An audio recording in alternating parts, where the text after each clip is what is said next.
Hey everybody, welcome to Game Day View. Patrick Claybon back here with my dear friends Greg Rosenthal and Cynthia Freeland, picking all the games of the Week 1 slate. To borrow a turn of phrase from a dear friend and a football savant, football's back, Greg Rosenthal. Let's go. Look, everything changes every season, but this show, we're back. This is 7 seasons. Game Day View, you and I, Cynthia.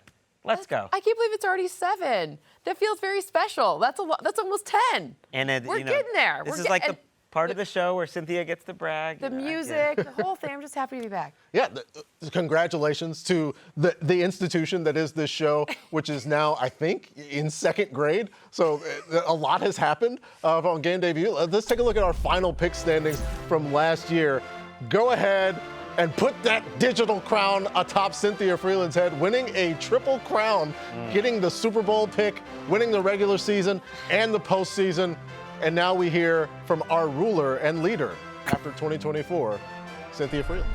I mean, I get to wear the crown here. It's really fun. I've been to a lot of therapy where I'm supposed to be like, oh, I'm really proud of myself. But I'm actually ready to move on to the next season because I don't know. It makes me a little uncomfortable to be in that position. But I just got to keep going. Got to follow it up. Thank you, Jalen Hurts. I mean, more impressive than that record is that you nailed the exact Super Bowl prediction and winner, the Eagles, before last season over the Chiefs. That's more impressive than any record. Yeah, a spectacular season.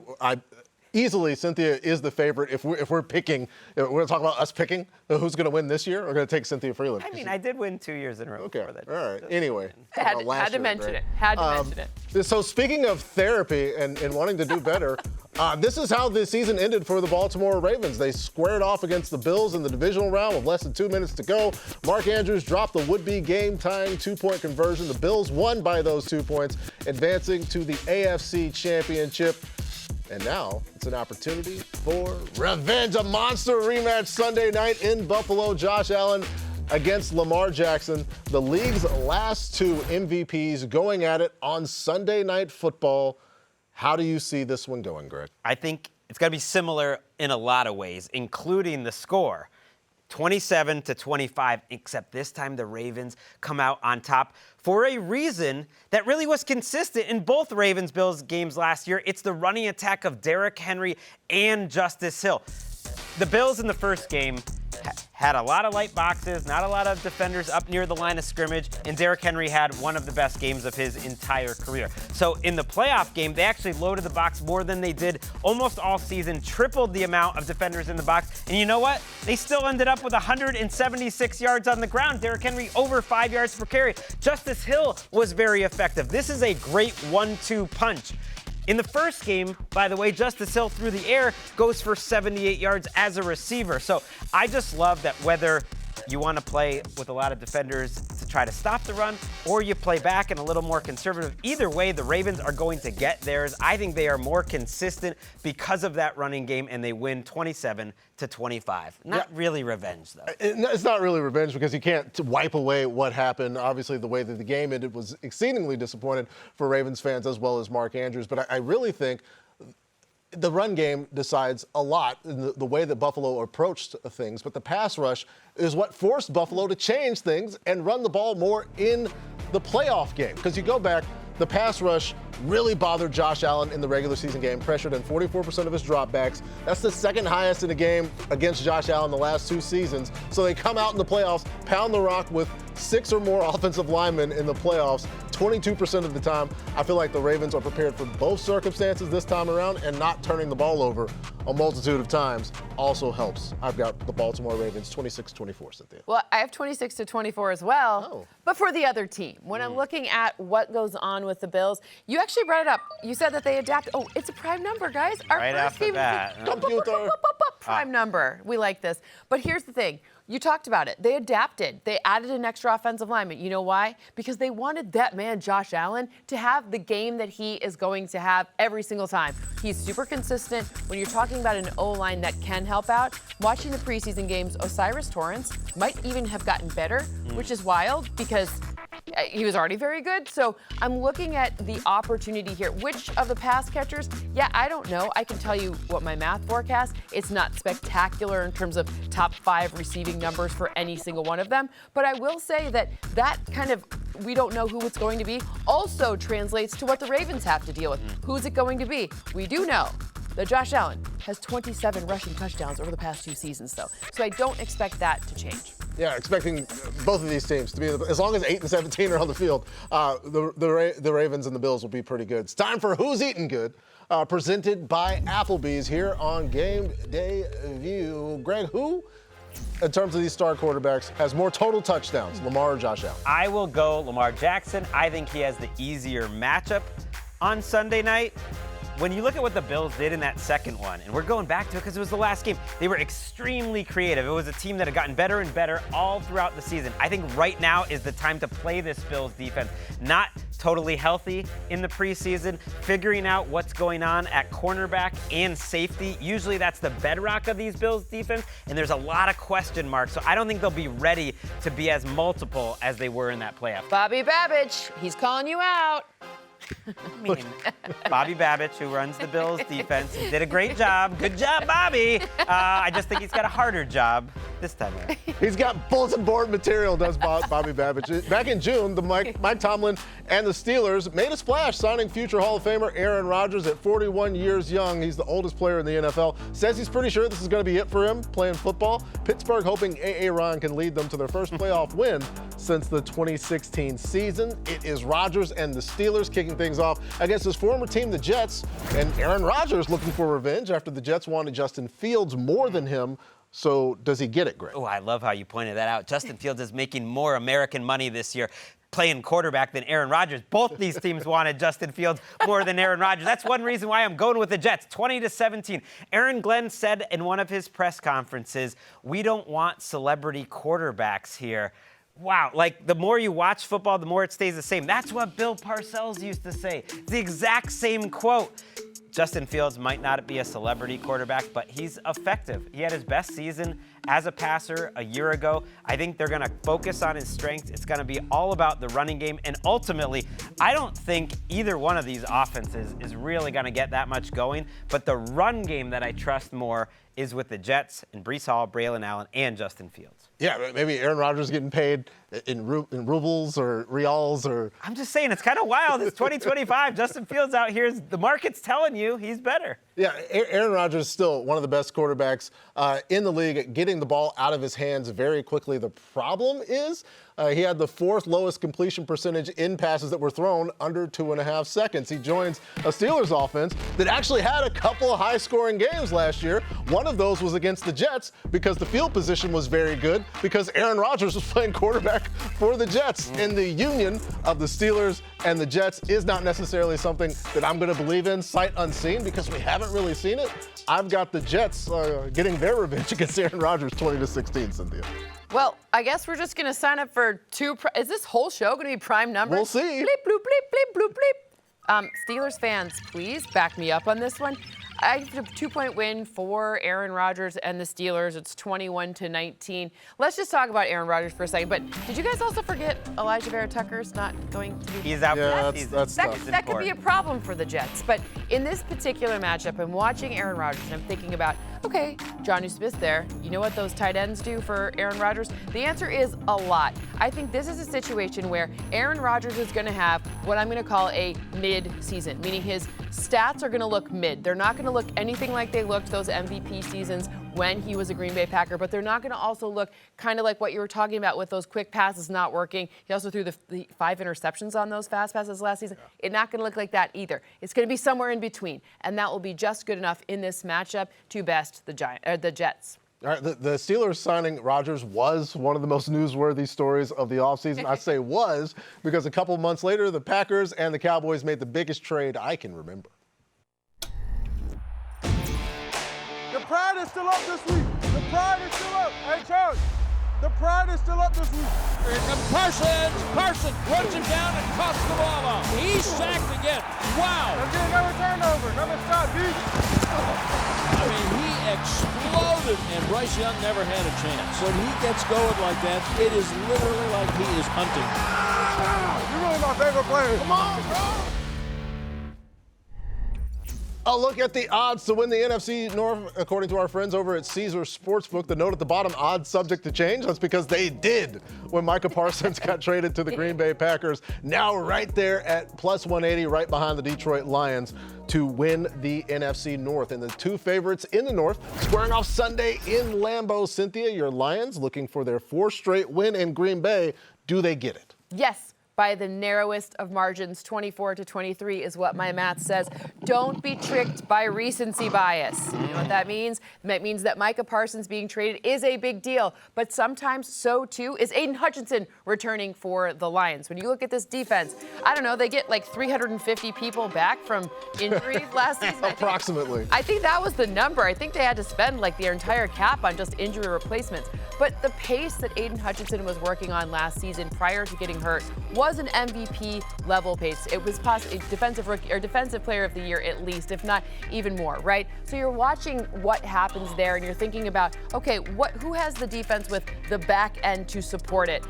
Brian Branch, yeah, he's still there. So I'm looking at how the back and the front works together, and I think that gives the Lions an edge. I'm also hoping for it, but you know, as Lions fans, we all get we butt our nails and we get very worried. But I'm glad the math kind of matched my heart. I hear you on the recency bias. I'm amazed that the Packers are favored in this game because the Lions have absolutely owned Matt LaFleur's Packers during Dan Campbell's tenure. I don't think that changes. I think the Lions win by a touchdown here, 32-25. A nice high-scoring game, in part because the Lions are adding players like Isaac Tesla. This is what the preseason and training camp is all about. Matt Jones walked so that Isaac Tesla can fly. Let's go from Arkansas. I mean, look at these plays. As if they needed to get any deeper in terms of their weapons. You not only have Tesla, but you have Sam Laporta, of course, Jameson Williams in a contract year.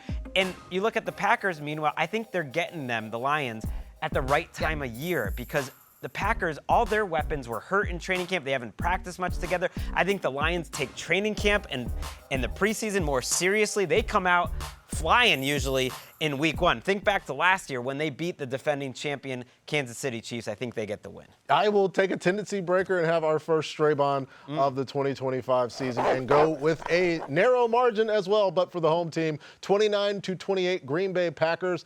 Another year for Jordan Love in the LaFleur offense, but there's an unsung hero somehow in Josh Jacobs, who very, very quietly had a good year. Forced 96 missed tackles. One of the places he and Green Bay excelled was running the ball out of the shotgun, number 5 in the league, where Detroit was number 26 on defense, albeit that includes the 350 players and staff, personnel, everybody, folks working in the Ford Field that got hurt last year. But it's a place where the Packers can have success, and I think they will finally have success at home against the Detroit Lions. I'll be all alone here. We're just getting started on Game Day View. Up next, C.J. Stroud heading to L.A. to take on Matt Stafford and the Rams. There's so much star power in this one. We're expecting some fireworks. We'll get picks for who wins the game coming up next on Game Day View. Want more football stats? Just ask Siri. Who leads the league in touchdowns?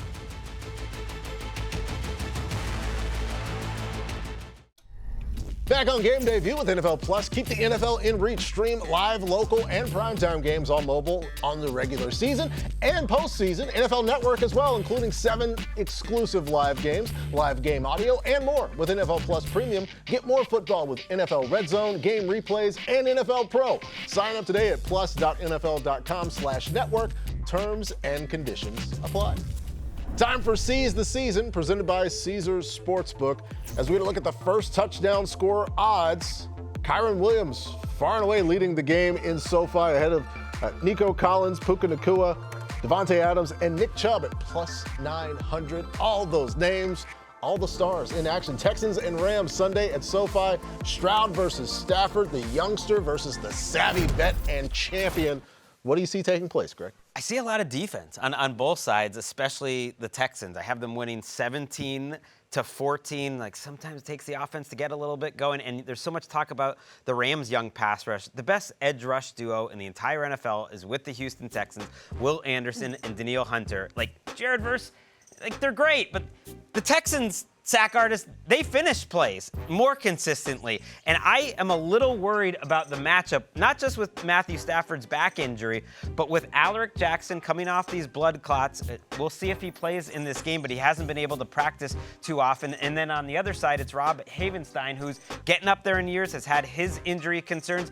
I think that is a mismatch, and if Stafford is having to get rid of the ball quickly, I ultimately think that this Texans defense is the single most special group in this game, and they get the road win. I'm right there with you, Greg. I've got a Texans win 25-20 as well. The Stafford question obviously is one of the most important questions in the entire NFL, but I have no questions about this Houston Texans defense. Greg talked about the pass rush. Let's discuss the cornerbacks and Derek Stingley and Lassiter as well. They allowed the second lowest completion percentages and first lowest completion percentages as the nearest defender at corner, according to Next Gen Stats. That's every corner in the NFL.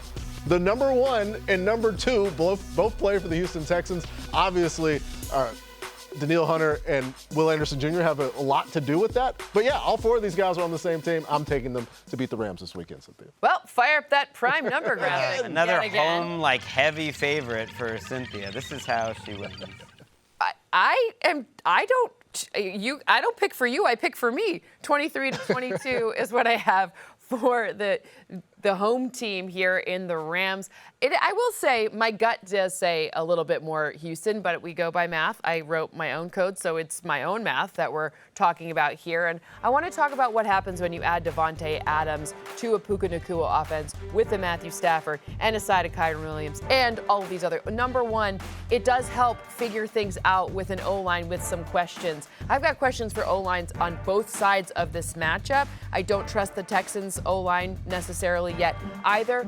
Matthew Stafford, I have to believe if Sean McVay says he's ready to go, that he's ready to go. I've also seen him play with, I think his shoulder was actually, off his body, maybe his arm, like a mannequin somewhere else when he played for the Lions.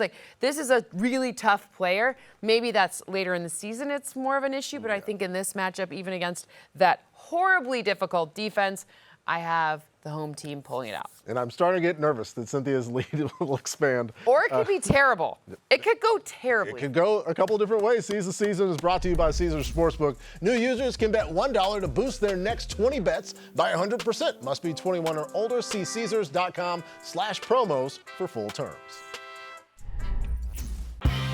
Caleb Williams was the face of college football. This kid is something else. With the first pick, Chicago Bears select Caleb Williams.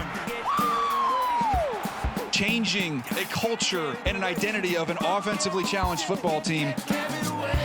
And down goes Caleb Williams. Caleb in trouble. Williams wrapped up, dropped. Boos have rained down on the Bears. Ben Johnson is the Chicago Bears head coach. There hasn't been a 4,000-yard passer here in this franchise, and I think Caleb's going to be the first one. Touchdown! The Bears are back, baby.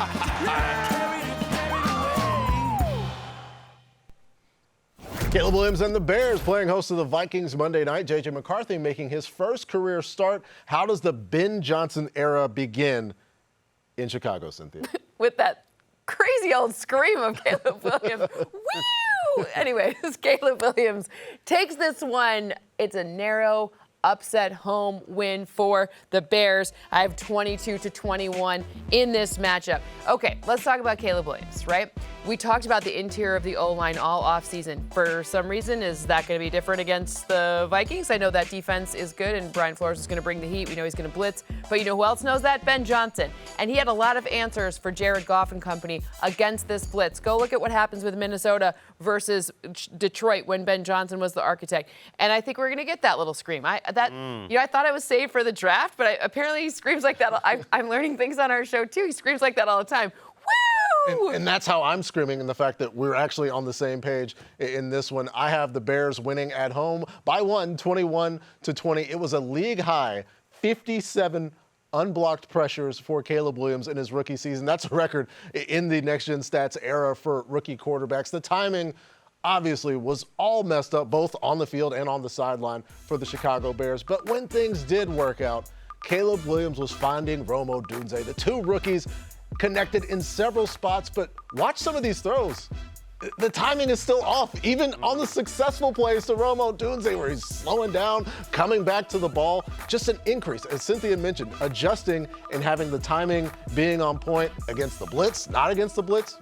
That's what I have the hopes for, because we haven't seen it yet. I think we see it Monday night. Oh, yeah, the timing. It'll all be figured out by week 1 against Brian Flores and this Masters-level defense that his safety, Josh Metella, said, like, they were undergraduates before they're masters now. Wait, who's an undergraduate? Like the starter for the Vikings? Who are you taking? I am taking the Minnesota Vikings in this game. There it is. And it's something for Just Greg Nation to get excited about, because they're winning this game. I mean, this is year 3 of Brian Flores, right? That's why you're in the Masters program. They expedited that studying over the last couple of years. This is positionless football. It'll scramble your brain. Their first day of school over there in Chicago, they're struggling to get plays off in the preseason at different points. This is the last team you want to play in week 1. I just think year 4 of Kevin O'Connell and 3 of Brian Flores, they are ready for this type of division game. It's like I talked about with the Lions-Packers earlier. I think they're catching the Bears at the right time. You want to play this road game in week 1 before the Bears are who they're going to be later in the season. Saw Christian Darrisaw's on the injury report, right? Well, he's coming off a big injury, but you're hoping to get him back, yes. And also some pretty positive thoughts about the future aspirations of the Chicago Bears in a few weeks. They'll get better. They'll get better. What if they're good now? The Bears and the Vikings hoping that their quarterbacks someday in the MVP talk. Let's look at the current odds to win league MVP. Lamar Jackson and Josh Allen leading the way there. I'll throw a caveat in, because apparently the worst thing you could do to win the MVP is win the MVP of the year before. So what do you think, Greg, happens in terms of being the MVP? It's one of the reasons why I like Patrick Mahomes to win the award this year. Not only because he's the best player I've seen enter the league in my 20 years of covering it, but because the narrative feels right for him this year. First of all, I think there will be more big plays because of the weapons around him and the offensive line. But I also think it's a season where the voters will look at, Mahomes is reminding everyone who he is. Like, the old boring Mahomes is gone and we're back. And I can just see like a coalition of writers getting behind that. And the numbers really aren't that different between him, Lamar, and Josh Allen. They're basically all favorites. But basically, I would take Mahomes every year for the next 5 years and think that's a good bet. Okay, we should let the voters know Patrick Mahomes exists. The award, it gets silly. So, Cynthia, give us a dark horse MVP candidate. Finally, we're talking no chalk here. Let's talk about Bo Nix. You know who is really good at throwing on the run other than Patrick Mahomes? Bo Nix. Yeah, Bo. Kirk Cousins. Yeah.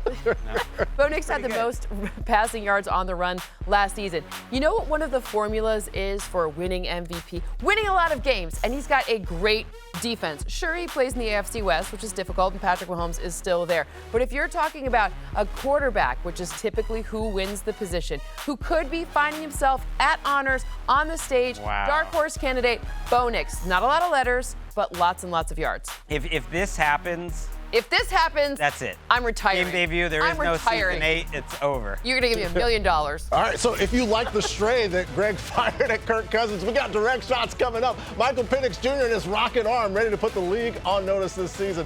According to the way they finished the season last year, playing host to Baker and the Bucs Sunday. Who has the edge? Our answer is coming up next. He really does throw pretty well, going to his left. It's underrated. That's 2024.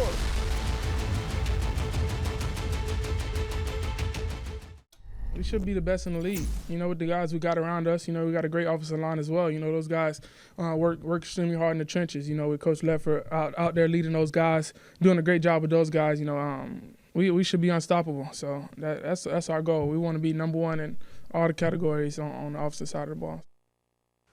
Lofty expectations for second-year quarterback Michael Penix Jr. The Falcons playing host to the Bucs. Tampa's won the division 4 straight years. They lost a couple times to this Falcons team. What happens this time, Greg? I believe the Bucs get some revenge for losing twice to the Falcons a year ago to Kirk Cousins. No Kirk this time. It's because the offense of the Buccaneers, it's just a factory at this point. You can roll out whatever offensive coordinator you want, and it works. You can put any wide receiver into the mix like Emeka Egbuka, and it's going to work. Like, you lose Jalen McMillan for half a season, who was a really good third receiver, scoring a lot of touchdowns, and you don't have Chris Godwin available for this game.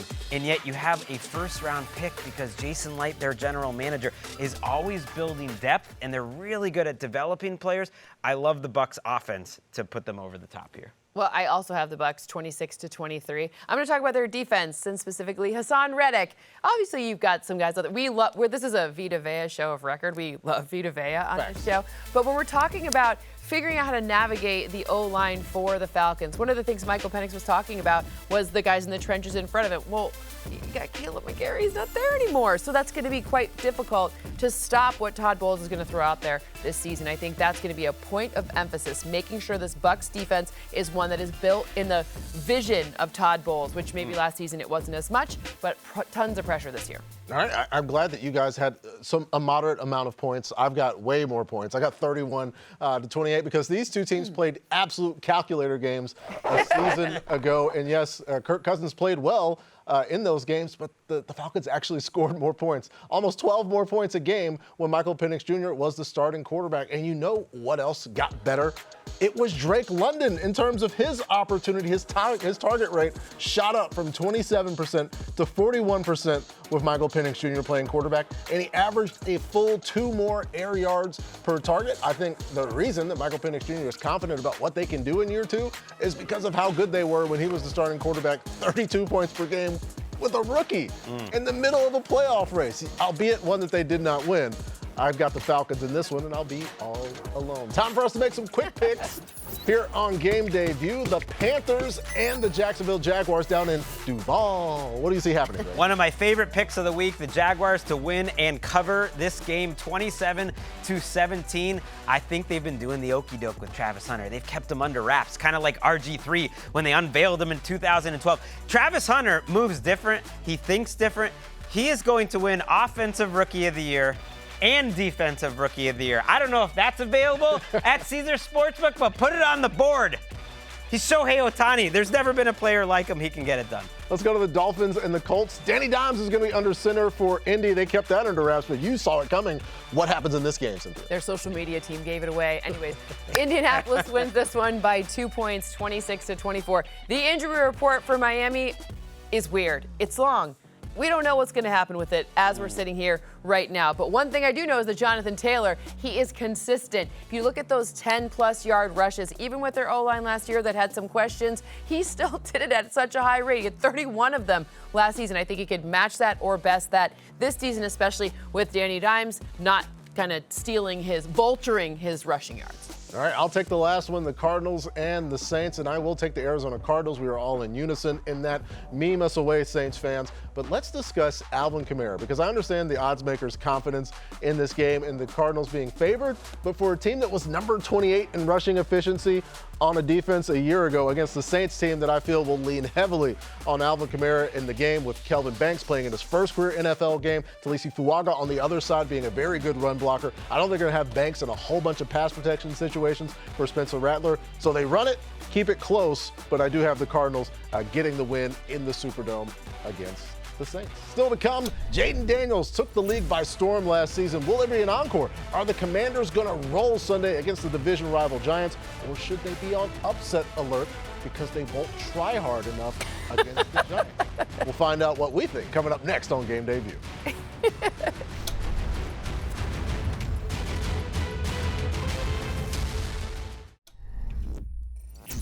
Barring a miracle, this is going to be a shocking loss for Commander Faithful. Who won us the game? I'm almost glad. 10 seconds ago. I was counted out. All they have to do is win to get in. So we all can watch me rise and feel me now. With the game on the line, here comes the Hail Mary. Caught! It's a Get miracle! ready for the comeback, comeback, comeback. Fires end zone! Preposterous! Yeah! Jaden's going to throw forward. Clutch football from the Washington offense! They win in overtime! We'll see you in the postseason! Get ready for me. The Giants and Commanders. Jaden Daniels was must-see TV, made Bram Weinstein must-listen radio last year. Russell Wilson starting for the G-Men. Could the Giants shock the world here, Cynthia? They could, but I don't think that they will. I have Washington winning 27-20 in this matchup. Let's give a little love to Terry McLaurin. Yes. We get it. We heard a lot of things. Is he going to play, hold out? Does he want to trade? Yada, yada. You know how many people had more touchdowns, receiving touchdowns than him last season? 17. One. Oh. Just one. And it was knows? actually 17 touchdowns for Jamar Chase, but he had 13 last season. I think he quietly is one of those guys who produces year in and year out. He's maybe not like one of the more diva-y wide receivers that tells you all the things that you need to know about him, but he just produces on the field. This is a huge deal, especially when now you've added Deebo Samuel, so you're going to have this multitude of different places that maybe he'll even be open for once. I love that, and I disagree. I mean, I have the Commanders winning. Oh, okay. But one thing about NFL Game Day View is, you know, we give you the exact scores. And so I'm having the Giants cover that line there and thread the needle, but the Commanders win, and it's partly because of their draft class. Abdul Carter, I never knew how to make a signal for threading the needle. I'm not going to do it. Look, the Commanders didn't cover 6 points in either game against the Giants last year. If you go and look at Danny Dimes and Brian Daboll's best games of the season offensively, it was against this Commanders defense, which to me didn't really get much better this offseason. I know the quarterback position is important in football. Breaking news, it matters. It's the only reason why the Commanders are any better. I actually think the rest of the roster for the Giants is better than the Commanders roster. You can make that case. I also will make the case that it's 23-20 in favor of the Washington Commanders. And I celebrate this Giants pass rush. I think Abdul Carter can do a lot of great things, but it's a lot on the shoulders of Javon Holland to come back and fix a secondary that had a glaring issue last season. Deep passing. Teams completed 59% of their deep attempts against the Giants. That is the worst in the history of the Next Gen Stats era. And I know the 2024 Panthers I talked about it a lot, just how statistically they were bad relative to the entire Next Gen Stats era. The Giants were the worst at deep passing. And I know they played against some pretty good receivers in the division, and A.J. Brown, and yes, Terry McLaurin, who gave a great pregame speech against the Lions that eventually got them to the NFC Championship game. I'm glad that Terry McLaurin got paid. There's not a lot to look back at positively for Cynthia, but we can celebrate Terry McLaurin here on this show. We go from a battle in the NFC East to one out west, San Fran and Seattle getting set to square off. Check out some player props for this one. Brock Purdy at 1.5 passing touchdowns. Sam Darnold, 203 passing yards. CMC, 73.5 on the ground. George Kittle, 63.5 receiving. And JSN, 5.5 receptions. The Giants and Commanders, a fun game. But this game pits two division rivals with an opportunity to get back at it. We get to see Kyle Shanahan in the mode against the Seattle Seahawks. Where does this one go, Greg Rosenthal? I am going with the Seattle Seahawks. As I say it and I see that, like Sam Darnold in his first start, I'm suddenly not feeling as good. But it's about the defense. The Seattle Seahawks and Mike McDonald in year 2 of this system, to me, are an underrated choice to be the best defense in the entire NFL. They have depth and they have playmakers at all 3 levels of their defense. I love their defensive line. Leonard Williams, they move him around everywhere. Byron Murphy is going to get better and better. I think DeMarcus Lawrence was one of the most underrated defensive line pickups in the entire NFL. And then you look at their secondary with Tariq Woolen and, of course, Devin Weatherspoon. And I just try to look at units that I trust in week 1, that I feel like I know the most about. There's so many questions about the 49ers right now that I trust the Seahawks defense at home. My gut is almost exactly the same as yours, as in a 1-point win for the Seahawks in this one. The lovely number 22 strikes again. 22-21 is my final projected score. People love 22. Yeah, people get mad at 22. People really love 22. I mean, all you need is 3 touchdowns and a 2-point conversion with those extra points. Whatever, man. But I do want to talk about Sam Darnold because this will be interesting to see if the O-line is going to keep the man clean.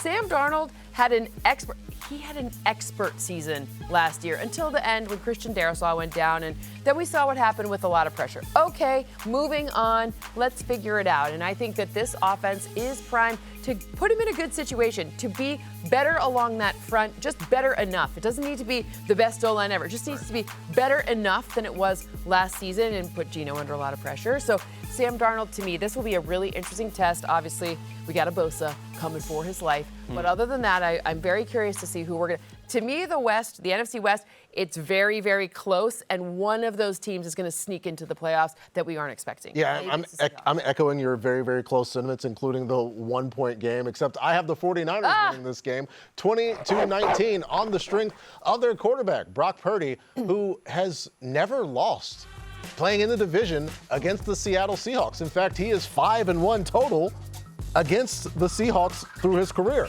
And I know a lot's changed over the years, but George Kittle playing in this game. Christian McCaffrey, which changes everything for the 49ers, healthy in this game. And Cynthia mentioned that pressure on Geno Smith last year. There would have to be a vast improvement in the interior offensive line for the Seattle Seahawks, because imagining Sam Darnold under that level of pressure is very, very concerning to me. So I'm completely fine taking a Straybon on this one. Time to check out the odds for the Defensive Player of the Year. Speaking of getting pressure, Micah Parsons plus 550 ahead of TJ Watt, Aiden Hutchinson, Myles Garrett, and Max Crosby.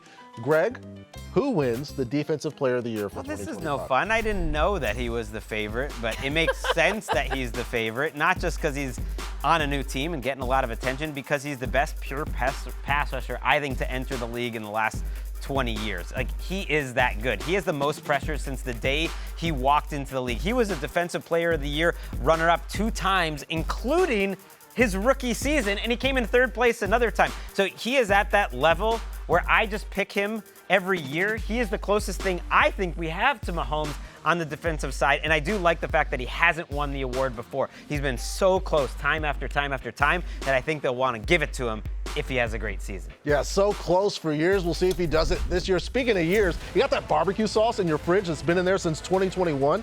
That's the last time Joe Burrow and the Bengals have won in week 1. Now they got a date with Joe Flacco and the Browns. Our picks for Bengals-Browns next on Game Day View. What does that have to do with barbecue?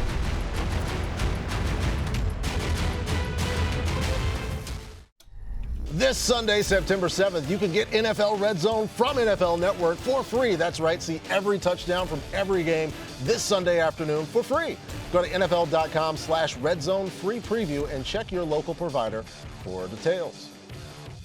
Let's discuss the Rookie of the Year odds according to our friends at Caesars Sportsbook. Ashton Genty leading the way at plus 300, just ahead of Cam Ward, Amarian Hampton, Travis Hunter, and Travion Henderson. We enjoy rookies considerably more than other sports entertainment programs. Cynthia, who is your Offensive Rookie of the Year pick?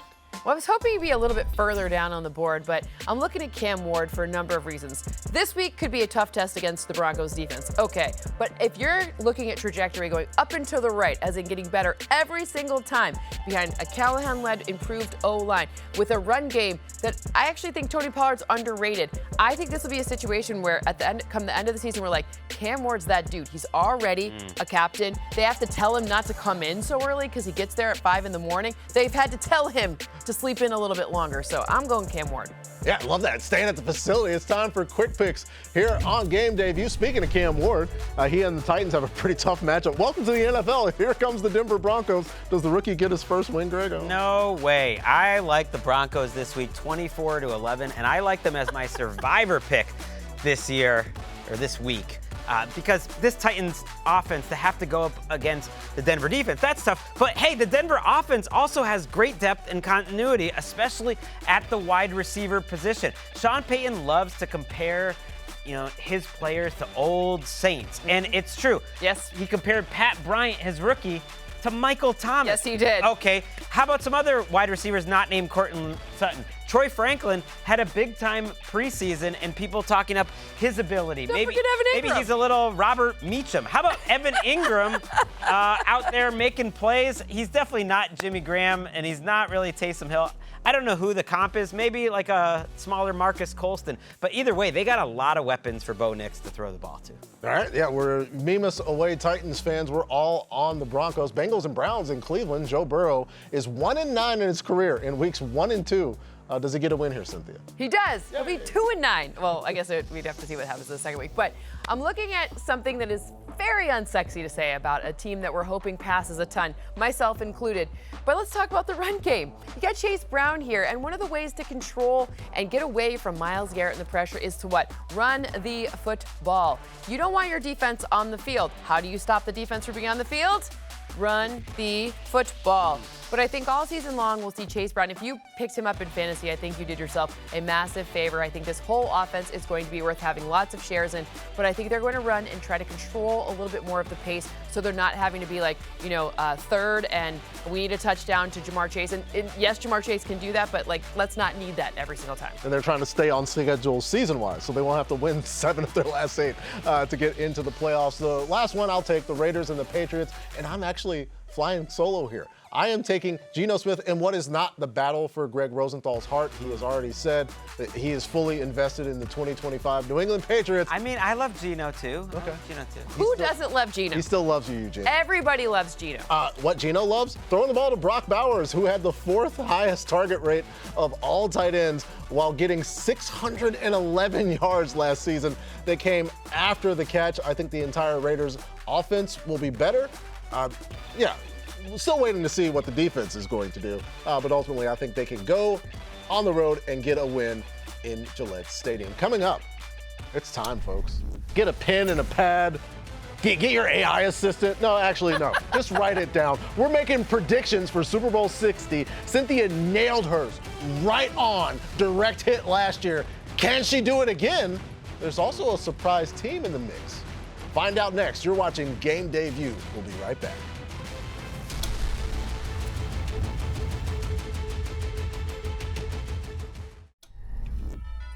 Sunday at 9 a.m. Eastern. NFL Game Day morning is back. Join Rich Eisen, Kurt Warner, Steve Mariucci, Cynthia Freeland, and more as they get you ready for kickoff. Don't miss Kyle Brandt sitting down with Josh Allen, Devontae Adams with Kimmy Check. Start your Sunday with Game Day morning at 9 a.m. Eastern on NFL Network. 13 people in that promo. We're all the same height, too. That's how it works. It's unity. It's working together to be. There's no change, but there is change in Super Bowl odds, according to Caesar Sportsbook. Look at the Bills. The Buffalo Bills. Wow. Edging out the Baltimore Ravens, who have edged out the Kansas City Chiefs, the Eagles, as well as the Lions, bringing us to write this down. We're talking Super Bowl predictions. Cynthia nailed hers last season.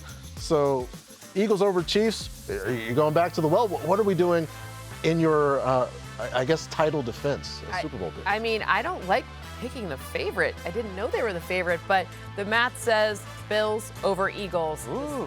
So wow. I didn't know they were the favorite. I didn't know they were the favorite. I would love me a Buffalo Bills Super Bowl. Do you know how crazy they would go? And yeah. San Francisco might burn down. I might, I don't want to toot my own horn. Actually, I do love doing that. I had Eagles Chiefs as the Super Bowl. I just had the wrong winner a couple of years ago, too. So we have a history on this show of getting things right. And this year, the Super Bowl is going to be the Baltimore Ravens winning over your Detroit Lions. I'm sorry, Cynthia, that I'm going to break your heart at the very end. I just like to get there. Long, I was actually thinking Lions are going to be my pick. Lions are going to be. And then I look at it and I'm like, am I really going to pick Jared Goff in the biggest of big games against Lamar Jackson? I'm not going to do it. I think this Ravens team is more complete. But, man, it would be great to see the Lions in the big game. I actually think the Ravens are still running on the Lions from a couple of years ago. So in some alternate universe, they're still running the football. And perhaps before that game, they'll play what we just said, and Jared Goff will be extra fired up. I have no horn to toot in picking Super Bowls, but a few years ago, I did pick the Baltimore Ravens to beat the Green Bay Packers, so let's do it again. I think the addition of Micah Parsons is enough, because I said into the offseason that the Green Bay Packers just needed some star power. The Baltimore Ravens don't need any star power. They just need to get to the postseason and not turn the ball over and have tragic, heartbreaking losses. And if they are able to do that this season, I think they'll go to the Super Bowl and beat the Green Bay Packers. And I think I'm going to really enjoy doing this show with you guys once again this season. One is in the books for Cynthia Freeland and Greg Rosenthal. I'm Patrick Claybon. Thank you for watching Game Day View. Enjoy every single football game as much as we enjoy talking about it. See you next week.